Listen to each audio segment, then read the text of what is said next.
Merci d'être avec nous sur 01net. Mon cher Jérôme, ça fait un moment qu'on ne s'est pas offert un petit fight, toi et moi, entre nous, comme ça. C'est vrai. Et aujourd'hui, eh bien écoutez, ce sont les deux poids lourds du secteur, puisque vous allez voir s'opposer l'iPhone 6S et le Galaxy S6.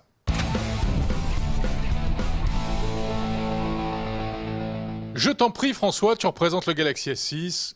Commence. Est-ce que c'est pas dur pour toi de vivre ce que tu es en train de vivre?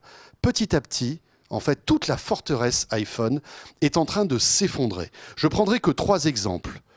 Le meilleur appareil photo aujourd'hui est sur un Galaxy S6.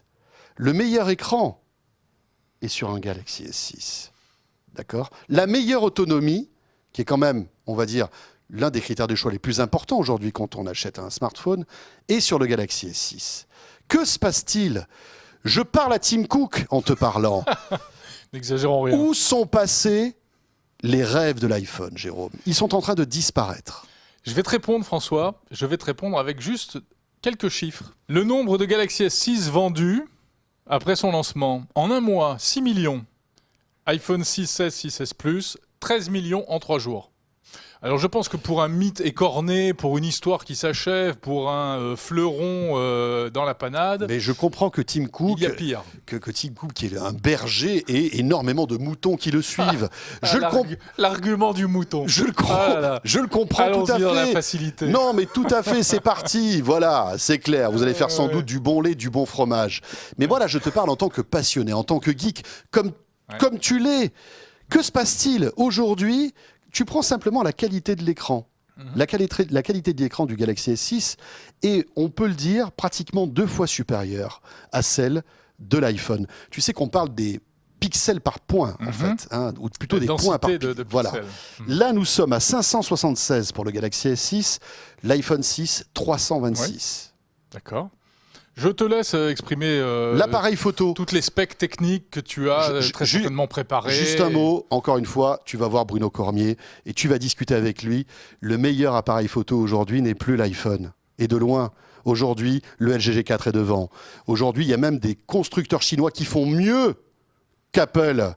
Et le premier, c'est le Galaxy S6. Je suis désolé. Alors, j'aime bien entendre le geek s'exprimer, le porte-parole du labo.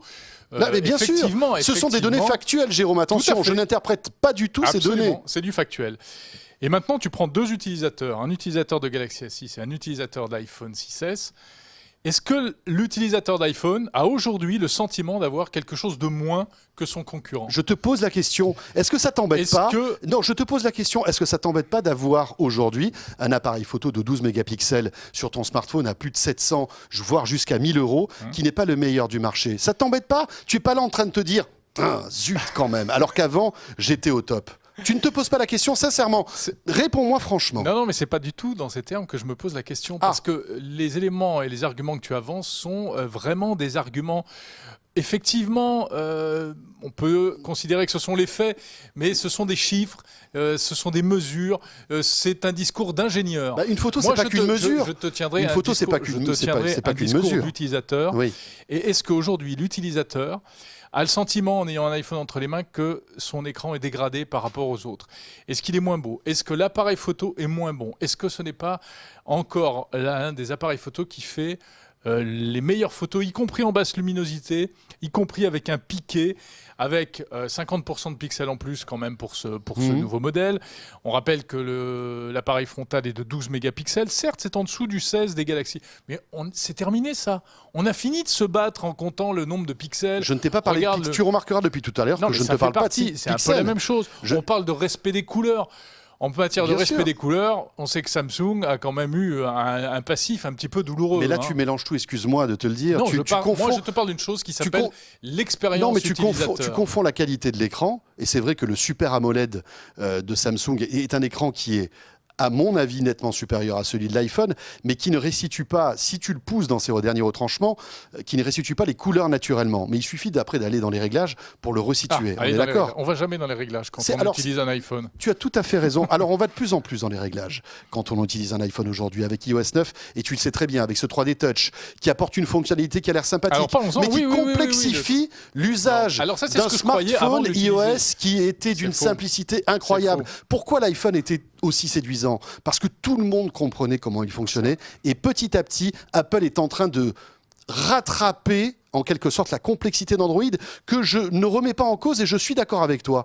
Mais je trouve que Apple, avec iOS, est en train de se complexifier, d'augmenter les menus. Regarde par exemple ce truc-là. Tu veux passer de la 4K puisque maintenant ton iPhone 6S peut enregistrer en 4K, oui, tu veux passer de la vidéo en 4K, et tu peux changer donc les paramètres de la vidéo.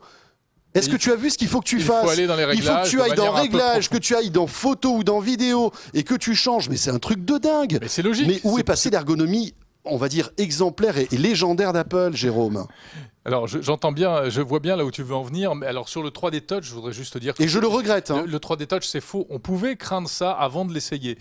Et le 3D Touch, quand on le pratique, c'est un vrai plus, c'est une véritable innovation qu'on ne trouve pour l'instant que sur l'iPhone, il faut le reconnaître, qui t'apporte l'équivalent du clic droit, des menus contextuels, qui permet d'utiliser de manière plus fluide, plus rapide.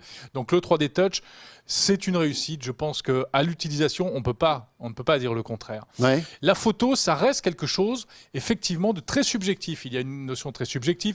90% des gens se prennent en photo, en selfie, c'est-à-dire avec la caméra frontale, quel que soit l'appareil, alors qu'on sait que la caméra frontale est la plus mauvaise. Et tout le monde est content avec ça. Parce que la photo aujourd'hui sur un iPhone, c'est d'abord une manière de communiquer avant d'être une manière d'exprimer tout son talent artistique. Et les photographes, les vrais photographes amateurs utilisant donc ça veut dire que pour toi, finalement, sont quand même très peu nombreux. Oui. Faut reconnaître. Attends, c'est pas parce Voilà. que... Donc c'est de la photo usuelle. Tu ne peux pas te contenter Il faut que les photos ne soient pas floues, qu'on puisse les prendre rapidement. Mais tu es en train de me dire que finalement, si un smartphone fait des photos meilleures que l'iPhone, ça sert à rien. Je suis pas d'accord. C'est pas que ça sert à rien, c'est très bien.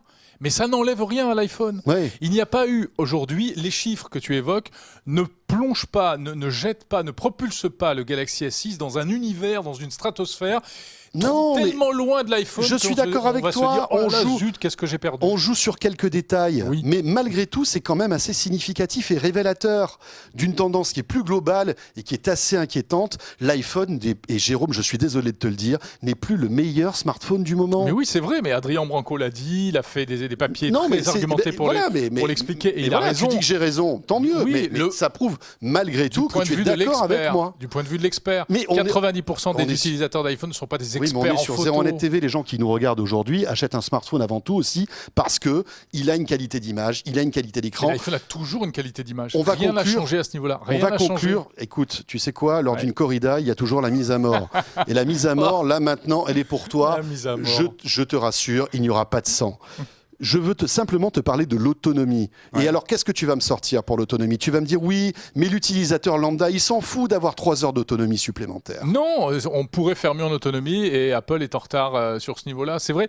Mais encore une fois, ce n'est pas pour autant pénalisant. Sur cet autre niveau-là. C'est-à-dire que le Galaxy S6 a fait mieux que ses prédécesseurs et il fait mieux aujourd'hui que l'iPhone.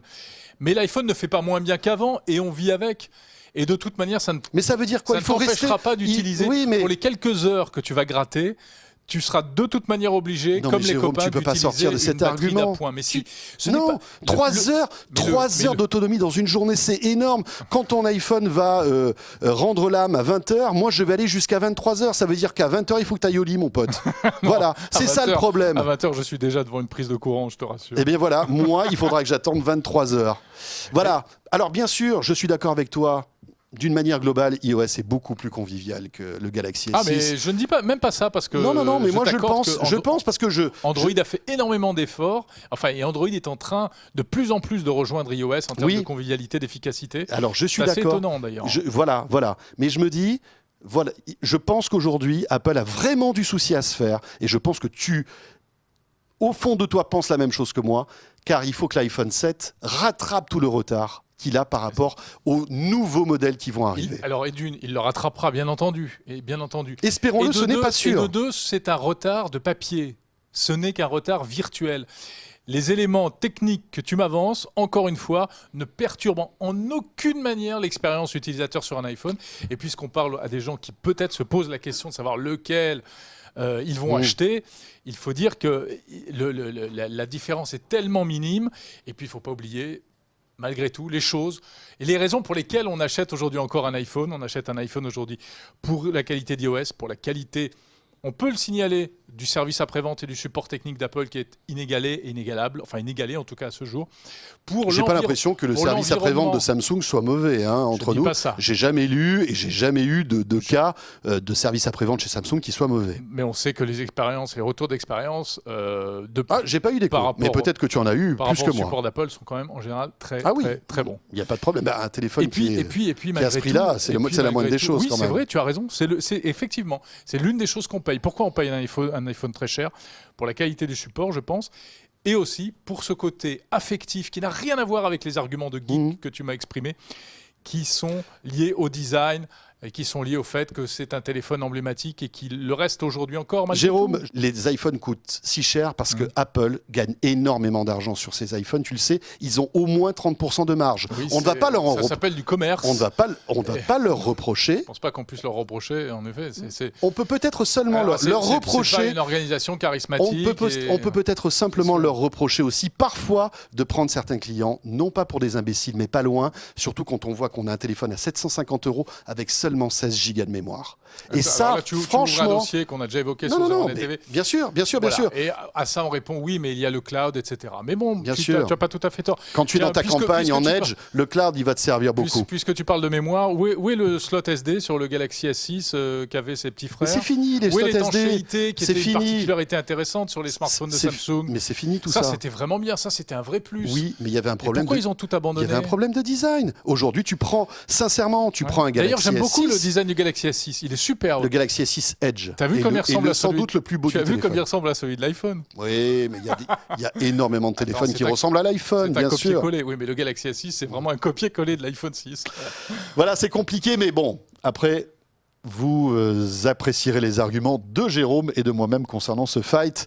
C'est pas facile, hein? Non, c'est pas facile. On se retrouve très vite et je sais pas ce qu'on mettra face à face, mais ça saignera une fois de plus. Voilà, et va vite recharger ton iPhone.